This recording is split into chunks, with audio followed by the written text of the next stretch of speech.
But there was something that Bob said that reminded me some. Oftentimes I'm asked, just what is cognitive therapy? And I say, well, cognitive therapy is a series of strategies and techniques that are derived from the cognitive model. And once you have the cognitive model, then you can select what type of strategies or what type of techniques are going to work. But the cognitive model itself is not written in stone. However, I think the core of the cognitive model has remained over the years.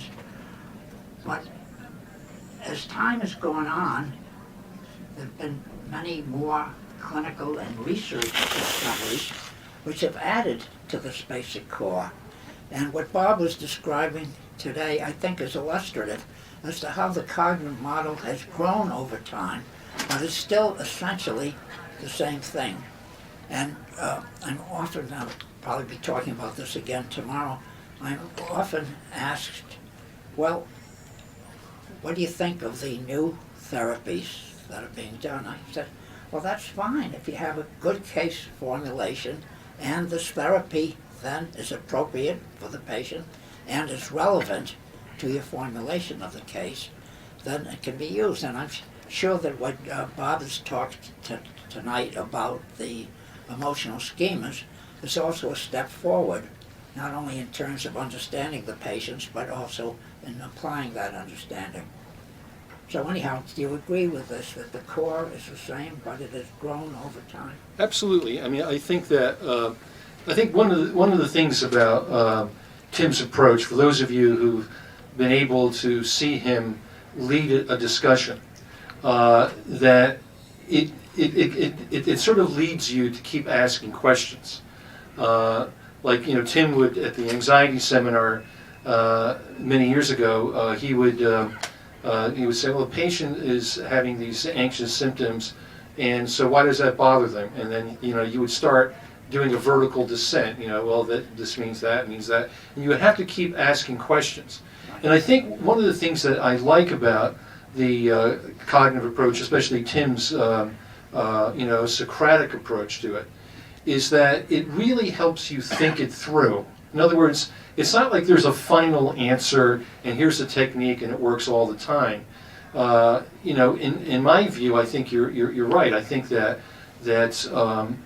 the idea of the cognitive approach that you have also includes behavioral activation. One of the things that Tim would say to us early on, be sure to do the activity schedule early on with a patient who's depressed. So you would include activity schedule, but you would include it in order to test out the patient's cognitions, that, you know, I can't enjoy anything, or I'm helpless, or, you know, there's nothing to do, or whatever. I don't have the energy.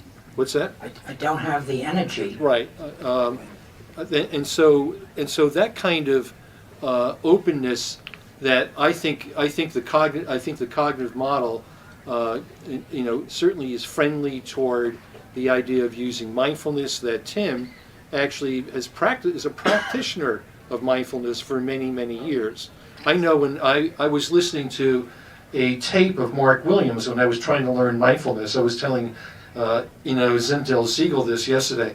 I said, Zindel, I was listening to a tape of Mark Williams on mindfulness about 5 years ago, and I was sitting there and I realized I really need this mindfulness training, because I was sitting here thinking, okay, get to the goddamn point. What's the point? Come on, let's go.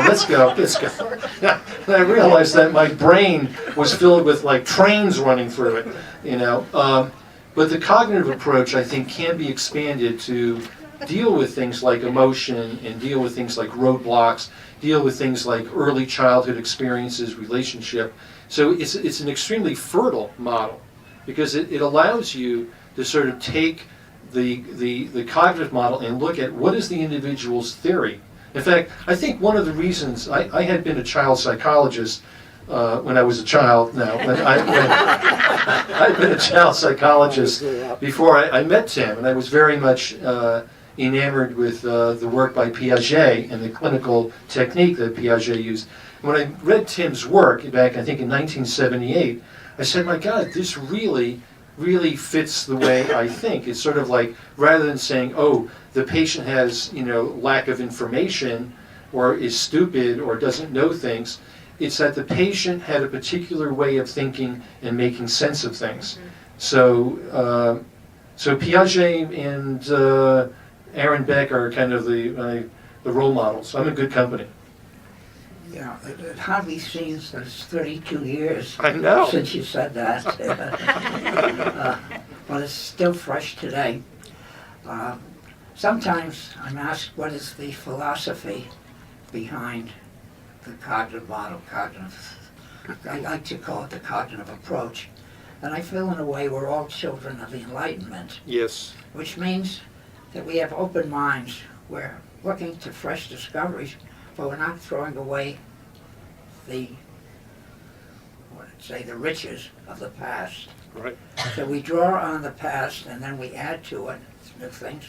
And when new things come up that cancel out some of our previous ideas, then we cancel them out. Right. And so there's an area of discovery, but there's also the scientific method. We test things out. And so I think many of the cognitive therapists, perhaps most of the cognitive therapists, also are doing research. Now, the research may simply be done in the consultation room. You're dealing with a patient and comes up with a particular conclusion. You then investigate it like a researcher. You look for alternative explanations.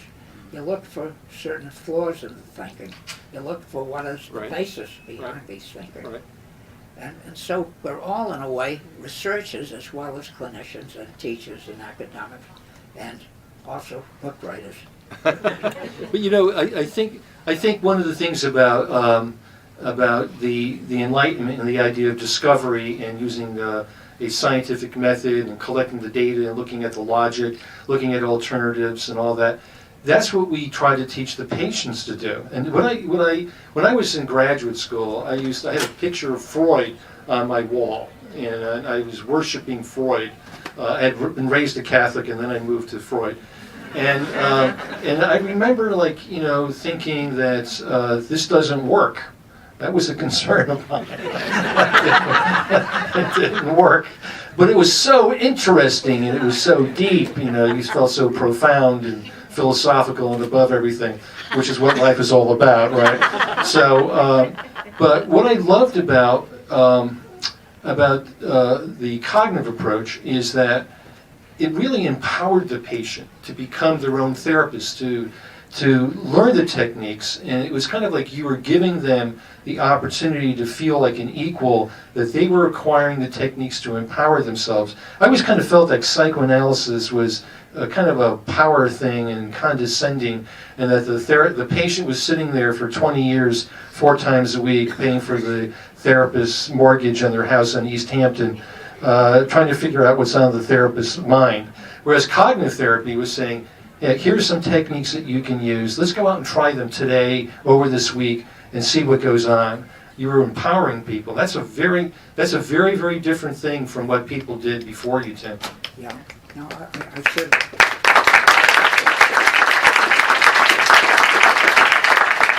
One of the important areas, and again I'll talk about this tomorrow, one of the important areas is actually the empowerment of the mentally ill patients, which I've been working with. And it's interesting how the cognitive model can come to your rescue when you're stuck. So our group has found that in many cases, it's just a very short period of interventions can transform a patient who's sitting huddled in his room, not talking to anybody, and sometimes having to be spoon-fed, to somebody who can go out and get into the community, drive a car, and so on. And I was thinking, so the patient is transformed from previous personality to a new personality. But that's sort of metaphorical. You're transformed, you're something new, something that you weren't before, or what we've done is we've rejuvenated, say, the patient. And I say, how do you translate this into cognitive terms? And I thought, well, what's the basic cognitive process that's going on. And then it occurred to me that it's a change of the self-image. The person feels weak, Right. helpless, powerless, Right.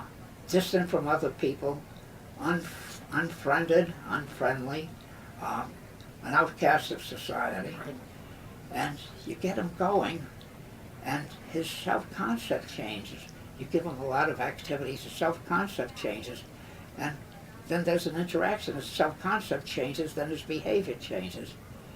So I asked Paul Branch, actually this was a patient of Ellen's, one of our postdocs, and I said, well, let's give the patient a self-concept test. As it happens, we'd given one at admission, everything was negative, weak, helpless, and the self-concept had changed. Amazing. And so, as kind of the proof of the pudding, going back to the cognitive model really made sense of this phenomenon we were observing. Right, and the thing about it is that, the self-concept changing in a relatively short period of time. Because we often think, if you were a psychoanalyst, you would think that I don't mean to be too tough on the psychoanalysts, thank God there are none here, that the psychoanalyst would view the self-concept as this almost unchangeable thing, it's like fixed in the brain. But what we know about people's self-esteem and self-concept is that it changes, it varies with who they're interacting with, what they're doing, what kind of behavior, what rewards they're getting. In other words, self-concept is something that's quite variable for people. And so, empowering, I think is a very important part. Empowering the patient, teaching them, yes, you can be effective. Here are the tools to use. I had a patient who came in to see me about 2 years ago, and he had been in psychoanalytic therapy 4 times a week with one of the leading psychoanalysts in the world. And he was, incredibly depressed, thinking maybe he should get ECT, and nothing was working. He would ruminate all the time. And we talked about his belief system, we talked about his rumination, we talked about his envy, we talked about a lot of these other things. And after a few weeks, he began thinking, my God, this stuff makes sense. This is something I can really use. And his perception of himself began to change. His perception about envy and rumination, about feeling like he was left out. So I think there's a very important, I think those of us who've been around for a long time and know what it was like before there was cognitive therapy, realize that this is really a democratic process. You're giving the patient the tools to own their own life. My friend Jesse Wright has a self-help book on depression, Own Your Own Life. That's exactly what we want depressed people to be able to do. And that's what Tim's work has done. And you've changed the lives, Tim, of so many people. It's hard to even imagine how many people have read your books, have been trained by you, and Judy and other people throughout the world. When I first met you, you were over in above the bank. What was the bank building? The Girard Bank. The Girard Bank. It was not a pretty place. But, and we kind of felt back in 1982 that we were the vanguard. We were at the barricades. And you were so enthusiastic about it. Yeah. Well, that's true. People have often asked, did you expect when you got started that you might have initiated such a large movement? And I said, I never imagined that. I was just happy to be able to get to the toilet on the 4th floor and have toilet paper there. It's good to have a low baseline. But this was the Center for Cognitive Therapy. The big Center for Cognitive Therapy had about it had 3 floors. The top floor had previously been the roof. And so they had covered it over. And so there was no, just getting back to the bathrooms again, something that Bob Burchick probably remembers very well. And you might too. And so people would have to go up to the from the first floor to the third floor if they want to use that. Yeah. Anyhow, so things, things have grown. But I think empowerment is such a key thing that you put your finger on. So why does ACT work? You know, I think one of the effective things of assertive commitment therapy is that it empowers people. DBT empowers people. Right. And I think that also mindfulness empowers people, gives them a tool Right. to be able to deal with their emotions, emotional schemas. Right. Yeah. Yeah. I think that I think that I mean, one of the things that you've talked about in the past is that when you look at behavior activation, when you get the patient to go out and do something, it's not a robot that you wind up and they're now pouncing around doing things. They're doing things and they're thinking about, oh, I'm doing things. I'm effective. I can actually accomplish goals. If I do something, I get a reward. In other words, they begin believing they're effective. They begin changing their schemas about themselves and about the world. And the same thing with DBT, that DBT is very effective for borderline personality. But what's the effective part is the skill acquisition part. And what the skill acquisition does is it changes the way the person thinks about, if I have an emotion, now I can actually do something, as opposed to being hijacked and overwhelmed by the emotion.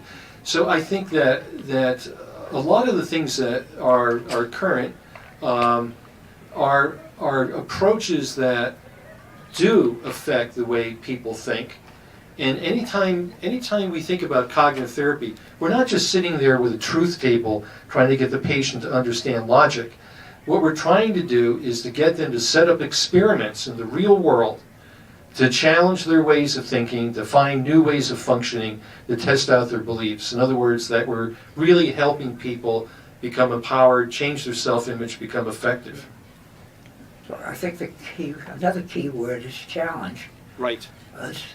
In one way or the other, we get the patients to be able to accept challenges and then to go out and meet them. Right. And we don't actually use the word challenge very much. We may or may not use it. But it's the challenge that really tests out their beliefs. And while we don't use the word challenge the way Ellis does, Well, he's challenging. we insidiously try to get the patients to challenge their old ways of thinking, Right. and change to new ones. Yeah, and to test them out. And I actually, when a patient is feeling extremely hopeless and helpless and so forth, I try to elicit their most neurotic thoughts. In other words, oh, I won't be able to go to the party and say hello to anybody, or if I touch this, I'll have an anxiety attack and I won't be able to function for the week. So we want to elicit their predictions, not just get them to behave, but elicit their predictions so that they can find out that their predictions are not accurate. That, in other words, you can go back and you can look at the prediction, not just you did it, but look at what you predicted. And then what is the consequence of always predicting you can't do anything? Is you don't do anything. And then you believe you can't do anything. Why? Because you're not doing anything. So I think catastrophizing Right. is a very common mechanism, which I'll also be talking about it. Hope I'm not stealing my own thunder.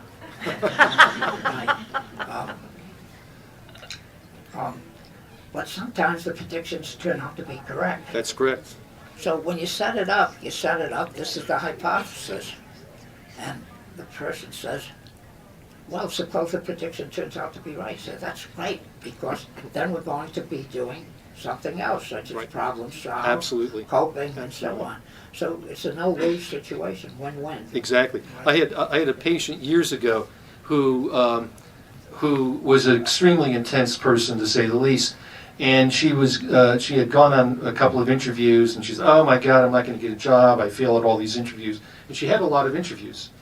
And so I said, well, let's do a role play. And so we did a role play, and I played the person who she was going to interview for a job. And she did the interview, and I said, this is great. This is really great. We now know what the problem is. You're terrible at interviews. But the good news is that now we know what to target. We now go, it's funny you mentioned, we now go into problem solving. So now we have to identify the particular behaviors that are going to get rewarded, and that's simple to do. We'll make a list of those behaviors, and there you go. So we move from her prediction, which was accurate that she was bad at interviews, to looking at her behavior, she was bad at interviews, to engage in problem solving and acquiring skills. And it was very empowering for her. Yeah. Now, Bob, you wrote some material on things that are of special interest to me that had to do with kind of the relationship between human problems and the stock market. Things like value, investments, Oh my resources, and so on. Would you want to say something about that? Well, Tim may not want me to say this in public, but I remember we were talking about, I had developed a model of decision making based on what's called portfolio theory, and had sent Tim some papers, and Tim said, you know, Bob, you have to get this stuff out. This is better than Kahneman's work. and I thought, my God, the cognitive distortions this person's capable of, and I love it. But it occurred to me that individuals and stock markets, the mind of the market, that when people are depressed or the market crashes, that people go into a risk-averse strategy of thinking about investment. So they think that I don't really have many resources, that if there's any negative change, it's going to accelerate rapidly. I'll be devastated. I won't be able to recover from losses. I'm not diversified. I'll regret everything. Whereas when people are manic, or the market is manic, people think, anytime I do a little bit better, I'll do even better. In fact, actually, George Soros has a model of reflexivity in stock pricing. That people say, oh, that stock must be worth a lot because it went up, so it must be, so you keep chasing it into a bubble. But if you take the cognitive model of looking at how people think about risk and about making decisions, there's a tremendous amount of application that we can like. Let's take the issue of Ebola. How many people have had patients or family or friends frightened about Ebola? So I wrote an article about this on Psychology Today about how when the threat is invisible, like Ebola, that people overestimate the risk. When the information is recent, they overestimate the risk. When the images are very salient and dramatic, they overestimate the risk. Then they begin getting this multiplier effect. So if one person is exposed in the same room with someone with Ebola, then 100 other people are, and then 100 other people that they know, and soon you have 5 million people exposed to Ebola. So the cognitive approach to looking at risk assessment and investments in stock markets and economics in general, there's a whole area now called behavioral finance, behavioral economics. You see, this is my belief. We have Puzzlements. People are people, whether they're involved in war or they're involved in investing in the stock market. Mm-hmm. The psychology of the stock market is exactly the same as the psychology of the individual, because the stock market is the aggregation of people's decisions or beliefs. Absolutely. Same thing with War and Peace. Right. The soldier who's going off to war and sees the opposition as the enemy is no different from the husband who's having a big fight with his wife and sees her as the enemy. Right. The psychology is the same. So I think we have a lot to learn about group psychology just from individual psychology. And I can see that I'm having the last word here. Okay. Thank you, Tim, for joining us. I appreciate it. Thank you.